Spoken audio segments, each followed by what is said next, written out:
ఇష్టం లేక తాలిబొట్టు తీసేసిందే. తన భర్త దుబాయ్లో చనిపోయాడని చెప్పేది. అయితే ఆ తర్వాత 3 ఏండ్ల తర్వాత భర్త గంగయ్య దుబాయ్ నుంచి వచ్చేశాడు.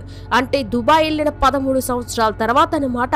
కానీ అతనిలో ఎలాంటి మార్పు లేకపోగా సోపాది గాళ్లతో కలిసి తాగుతూ ఉండేవాడు.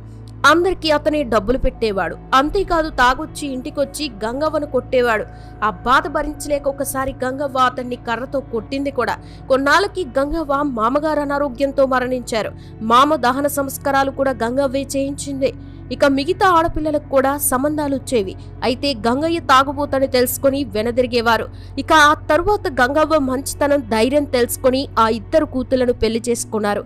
ఇక పొలం అమ్మి ఆ ఇద్దరి పిట్టలా పెళ్లి చేసింది. ఎవరికి ఏ లోట్రే రాకుండా అత్తారింటికి పంపించింది. మరి కొన్నాళ్ళకి భర్త మరణించాడు.